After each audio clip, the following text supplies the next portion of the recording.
have something now called a two-way table. All right?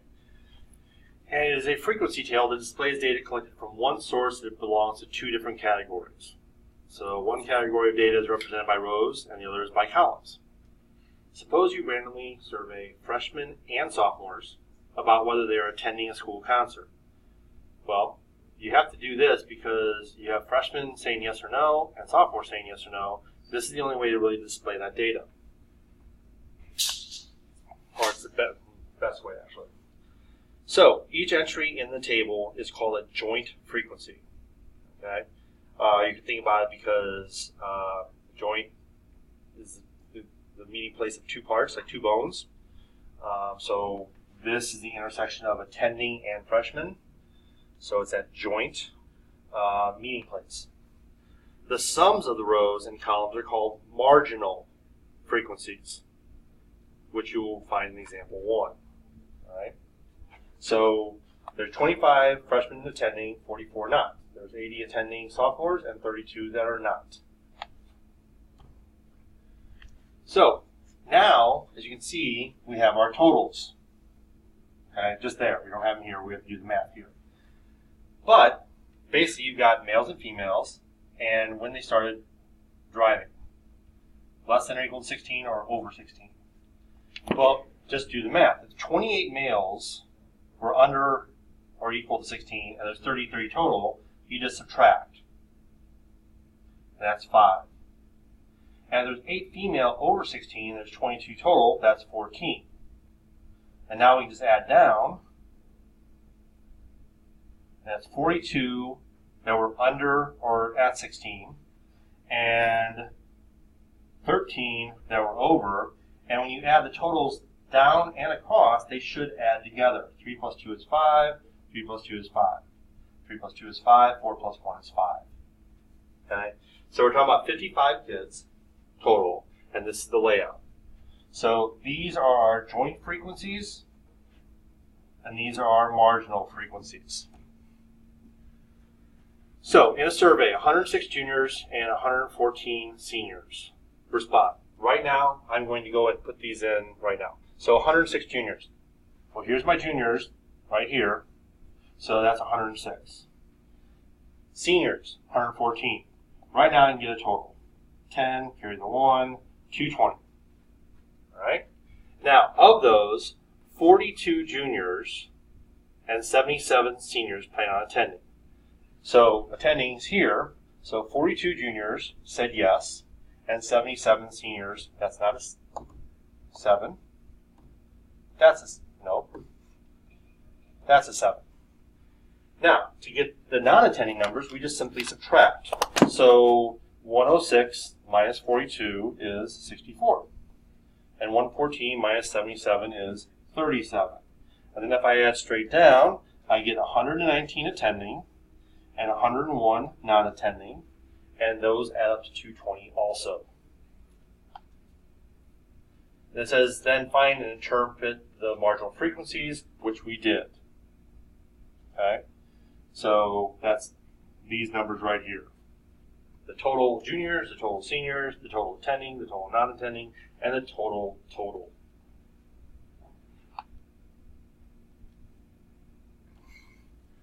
All right, now relative and conditional relative frequencies. A joint relative frequency is the ratio, and I mean, remember that means fraction, of a frequency that is not in the total row or total column to the total number of values. Okay, so in other words, it's a joint, one of the boxes on the inside, divided by a total. Now, it could be a total column. I'm sorry, that's the total number of observations. Okay, so we're going to pick one of the boxes inside and put it over the total number of people. A marginal is a sum of the joint relative frequencies in a row or a column. So that we talked about that already. Marginal is just when you add across or add down. And then conditional relative is the ratio, again fraction, of a joint relative to the marginal. You can find a conditional relative frequency using a row total or column total of a two-way table. This will all make sense once we see it in application. Use the survey results in example 1 to make a two-way table that shows the joint and marginal relative frequencies. So in this case, we want fractions. So remember the total was 220, okay? That's important. Since we want all these boxes on the inside, remember we said those were fractions. Let's go back to that. A joint relative frequency is a ratio or fraction right here. So we're going to take the numbers that we had, 42, 64, 77, and 37, and we're going to put that over the total.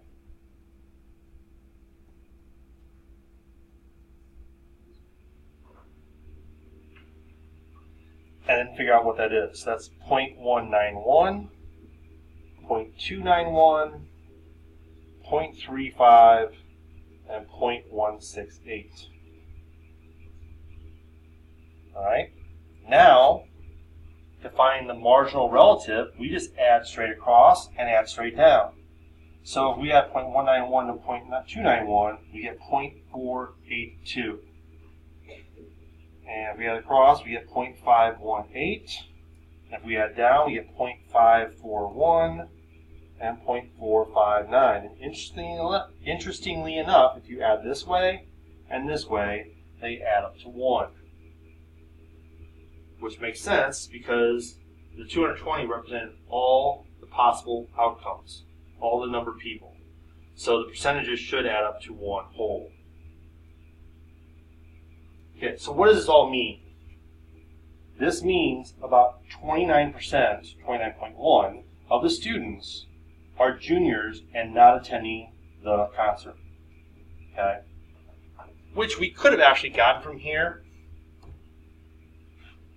All we're doing is dividing that by that. That's what we've been doing already in the previous lessons, is just dividing each of our numbers by the total. So it's not a new concept, it's just the layout is new. Okay, we're going to use the same result again to make a two-way table that shows the conditional relative frequencies.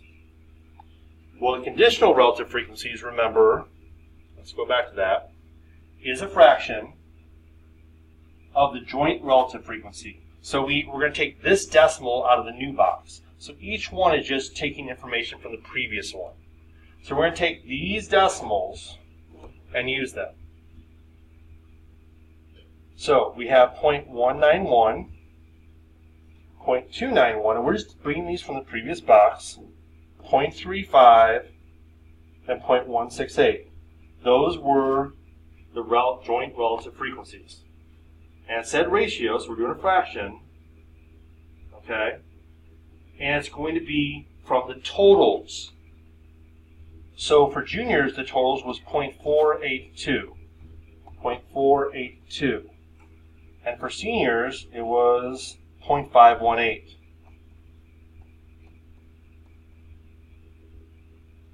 All right? So what does that work out to be? That's 0.396, 0.604, 0.676, and 0.324.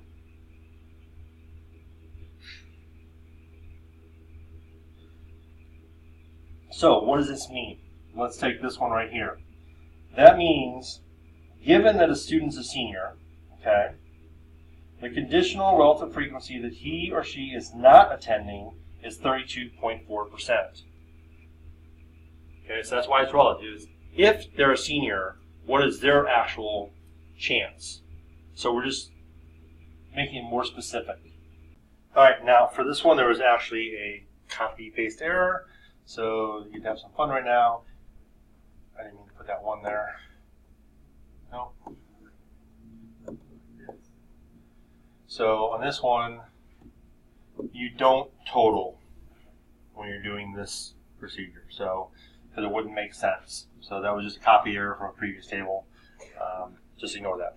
All right, moving on. Example 4. satellite TV provider has customers in 3 cities. They ask whether or not, yes or no question, if they would recommend them to a friend. So here is the joint relative frequencies in this table. So what's the probability that a randomly selected customer who's located in Glendale will recommend the provider? So in this case, you look for that box, the joint intersection, 0.29, all right? And remember, you're dividing by all of Glendale. So that's 0.34.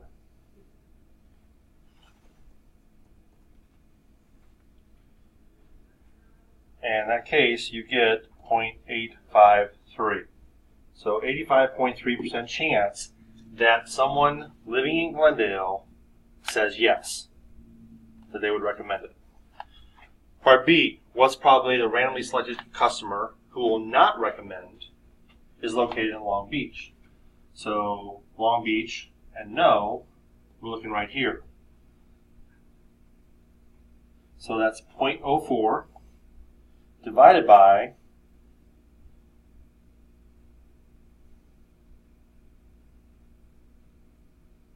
all the no's. So that's going to be 5 plus 3 is 8 plus 4 is 0.12. Now, why on the first one did we add down and the second one we add across? It has to do with what was given. Okay? So in the first one, a randomly selected club who is in Glendale. Okay, so that's given, so we're going to add down that way.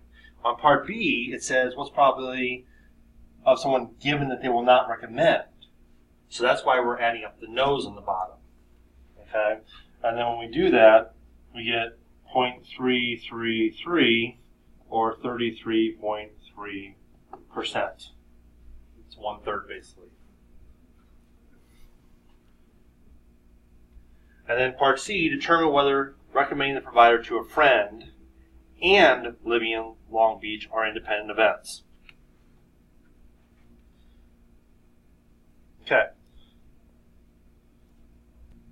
Okay, so first we got to find the probability of Long Beach. Well, since we already have our things figured out, we're just going to add down, and that's 0.36. So probably Long Beach, being a Long Beach resident, is 0.36 or 36%. That's our first. Now, we have to do the probability of Long Beach given a yes. Okay? So, first off, that's going to be Long Beach, which is 0.32, divided by all the yeses. So we need to add up all of our yeses. So 0.29 plus 0.27 plus 0.32. So, hold on a second. 0.29 plus 0.27 plus 0.32 is 0.88. So we're going to do 0.32 divided by 0.88. And lo and behold, we get 0.36 repeating. So 36%. So yes, they are independent.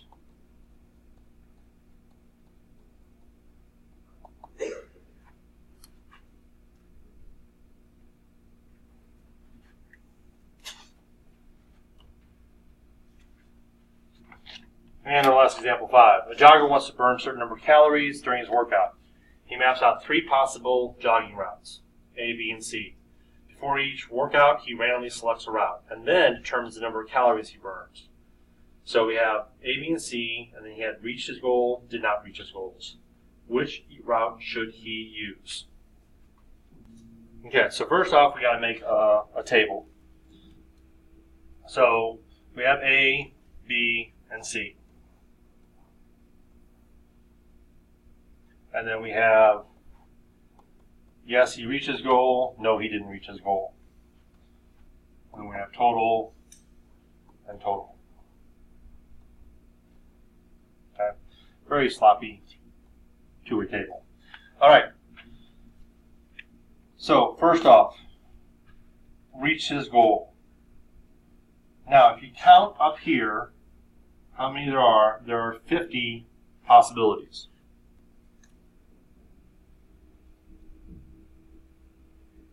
So we take these numbers here, 5, 10, 11, and we're going to do 11 divided by 50. And that's 0.22. And then we're going to take 6 divided by 50, which is 0.12. That adds up to 0.34. Then we're going to take 11 again, so that's 0.22. And we're going to take 4 divided by 50 is 0.08. That adds up to 0.3. Here we got 12. 12 divided by 50 is 0.24. Here we have 6 divided by 50 is 0.12. That adds up to 0.36, and lo and behold, that adds up to 1. And if we do this, we get 68, and here we get 0.32. So there's our two-way table. So we're looking here. Why is my board? There we go. So we're looking for three things. The probability of yes, given route A. The probability of yes, given route B. And the probability of yes, meaning he reached his goal, given C. Okay, so A, remember, was 0.22. B was 0.22. And C was 0.24. Now, given route A, we're going to divide by 0.34. Given route B, we're going to divide by 0.3. And given route C, we're going to divide by 0.36. Remember, when we go from which we're given and go across or down. So since we're given A, that's a row.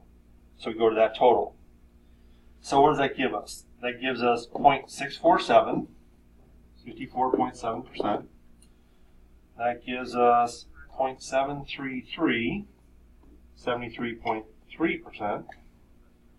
And this gives us 0.667, 66.7%. So based on that, route B is best choice, or option, or route, or whatever you want to say. That's it.